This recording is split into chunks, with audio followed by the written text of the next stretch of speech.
Winter Games start in 9 days. Russian anti-aircraft systems surrounding major venues. Security forces said to be hunting down potential suicide bombers.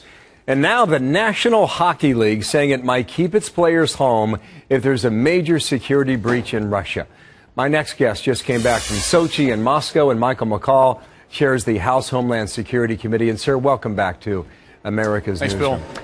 I've heard you in a lot of interviews, especially from Russia while you're touring over there. What do you want Americans to know about what you learned in that trip?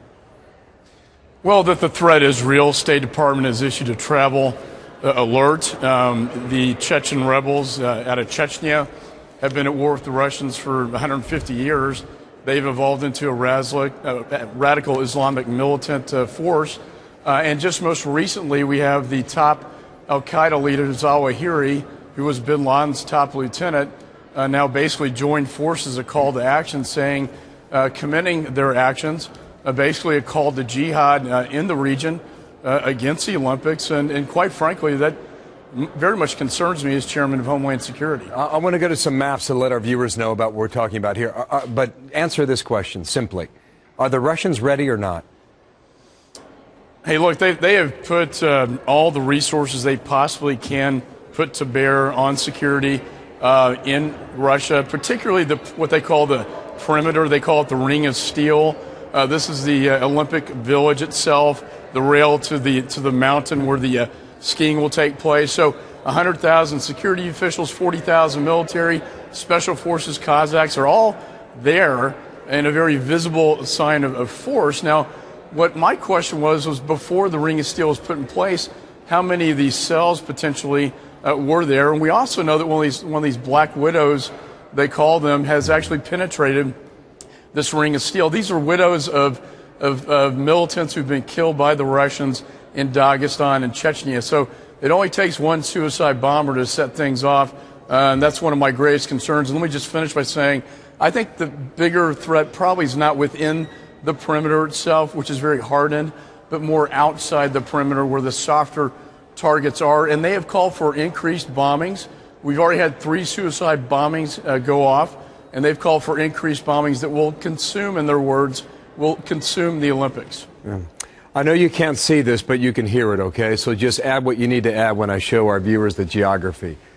Capital city Moscow up here, Sochi down here in the Black Sea.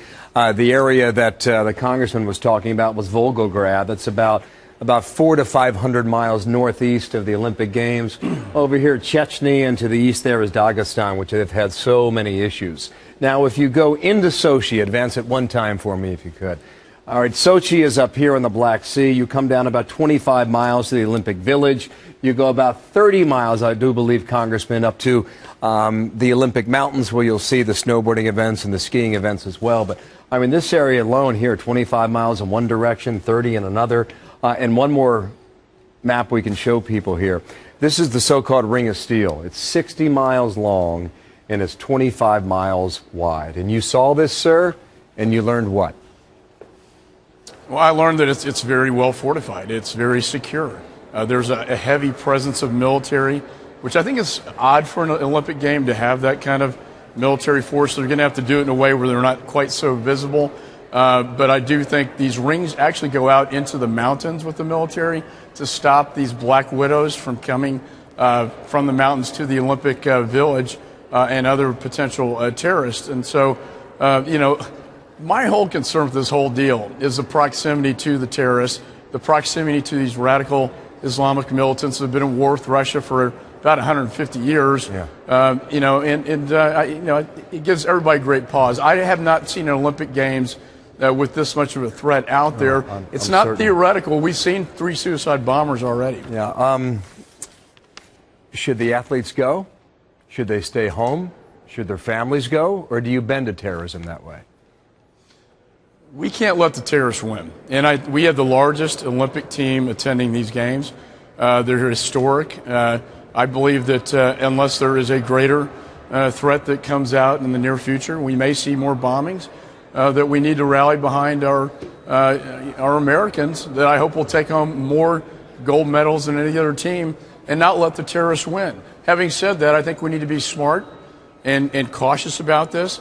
if there are more bombings taking place, more inside the perimeter that could pose a direct threat to our athletes, then I think we should change our way of thinking. We're going to stay in contact with you, okay, over the next couple of weeks, and hopefully we'll keep it safe. Michael McCall, Thanks, thank you, sir. Very appreciate your time now.